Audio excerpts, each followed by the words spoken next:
Salut, bon retour sur ma chaîne. Je suis contente de vous retrouver pour cette nouvelle vidéo dans laquelle je reprends un format que j'avais initié sur ma chaîne, qui est celui où j'enregistre une vidéo concernant un thème choisi et ensuite je fais un live dans lequel on débat de ce thème tous ensemble et que chacun puisse donner son avis.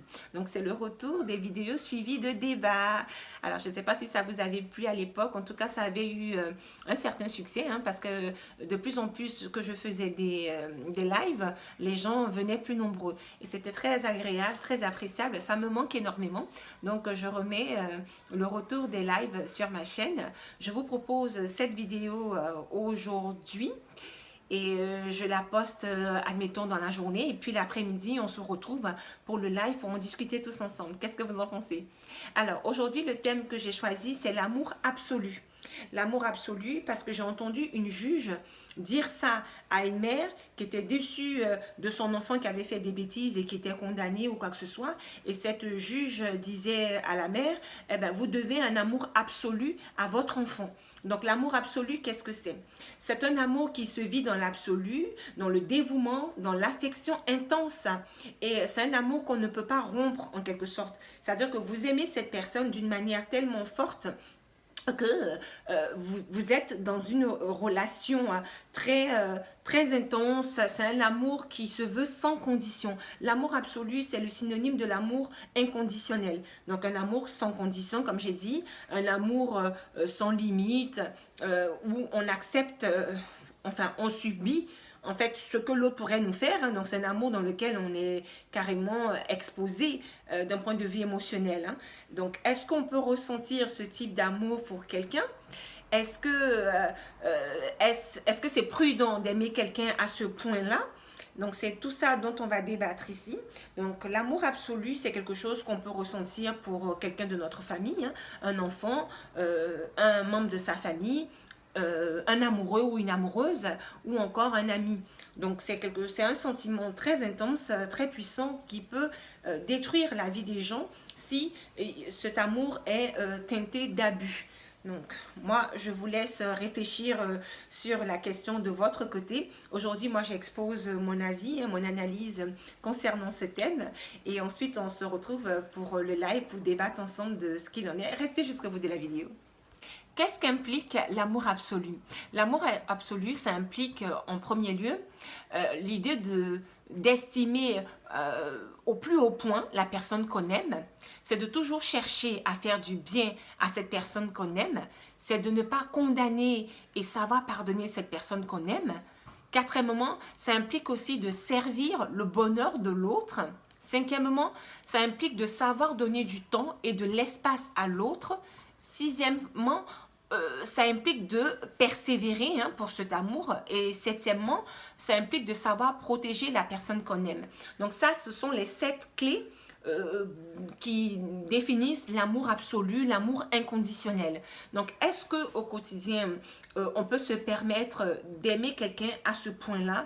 Donc, vous avez entendu, il y a un point qui dit qu'il faut savoir pardonner et ne pas condamner l'autre. Dans l'exemple dont je vous parle, c'est une maman qui assiste au procès de son fils au tribunal et qui est déçue de cet enfant, donc qui dénonce ses méfaits et qui exige que cet enfant reçoive une sanction. Donc la juge qui répond à la mère, mais vous devez un amour absolu à votre enfant, quel que soit ce qu'il a fait, vous devez être là pour lui.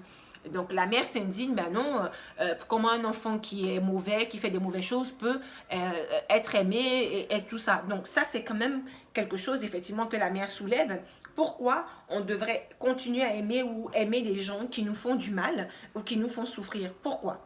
Parce que finalement, si la mère doit ressentir un amour absolu pour son enfant, de la même manière, l'enfant doit aussi avoir un amour absolu pour sa mère et pour ses parents. Donc, ce n'est pas normal que ce soit que à sens unique. Normalement, cette définition de l'amour absolu, ça ne fonctionne que quand c'est réciproque. Donc, quelqu'un qui aime de façon absolue ses parents, comme on a pu le voir, ou une autre personne, n'est pas dans l'idée de décevoir cette personne, puisqu'on a bien vu que c'est un amour qui ne comporte aucune condition, certes, mais l'idée pour que ça fonctionne, c'est que cet amour-là soit préservé. Cet amour-là, comment on préserve les gens qu'on aime? En les protégeant. C'est un des points que j'ai souligné dans la définition de l'amour absolu. Mais donc, si les parents protègent l'enfant, parce qu'ici l'exemple concerne une relation familiale, pourquoi l'enfant, lui, exposerait sa famille au danger en faisant des bêtises ou en se comportant mal jusqu'à finir devant un juge, par exemple? Bon, de la même manière, on pourrait transporter cet exemple dans l'espace amoureux, donc dans le couple, hein. Parce que là, c'est ce qui va parler peut-être de façon plus flagrante, quand il y a des gens qui sont amoureux et puis l'un qui est très fidèle, très attaché au succès de la relation, qui fait tout son possible pour que le partenaire soit heureux et qui ne reçoit pas la même intensité, la même implication, le même dévouement que l'autre, c'est très très très douloureux. Donc, est-ce qu'on peut se permettre d'ouvrir comme ça son cœur à ce point à un être humain et prendre le risque d'être déçu? En tant que croyant, on nous a toujours appris qu'on doit aimer Dieu de façon inconditionnelle. Parce que de Dieu, on n'aura aucune déception. Dieu, c'est l'être suprême qui nous protège, qui nous guide au quotidien. Donc le fait de l'aimer d'une façon absolue, ça a du sens. Parce qu'on va recevoir ce même amour absolu en retour et on ne risque pas d'être déçu par Dieu.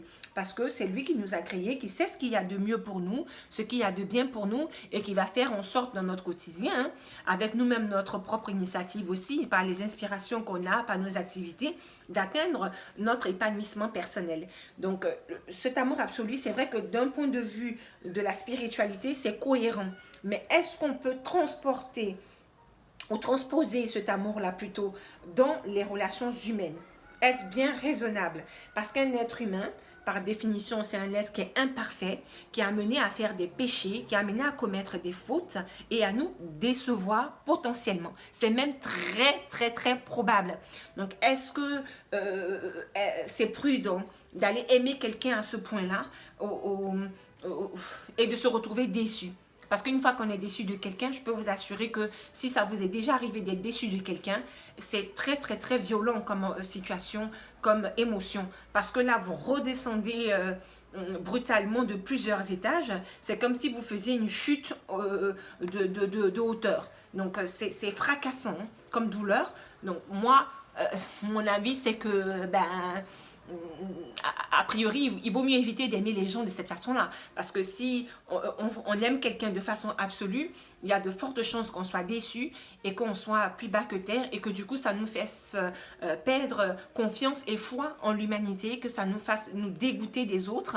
Donc peut-être qu'il est plus prudent de réserver cet amour absolu pour Dieu, admettons, mais pas pour des êtres humains. On peut aimer un être humain, mais il faut toujours garder dans un coin de sa tête que cette personne peut disparaître un jour, ce qui est le sort de tout un chacun, hein. On est amené à disparaître, nous ne sommes pas éternels. Donc déjà, rien que cette idée qu'on puisse disparaître, si on a été aimé de façon absolue, ça va causer beaucoup de souffrance à ceux qui restent, qui nous survivent. Voilà, il y a déjà ce premier point, hein, la mortalité. Donc aimer quelqu'un de façon absolue, que cette personne vienne à disparaître, c'est terrible. Et puis, en dehors de cet aspect, il y a aussi même le quotidien. La personne peut être toujours vivante et nous décevoir énormément et faire des choses qui vont nous blesser énormément. Moi, la question elle est posée. À quel moment on peut se permettre d'aimer quelqu'un à ce point? Est-ce bien raisonnable?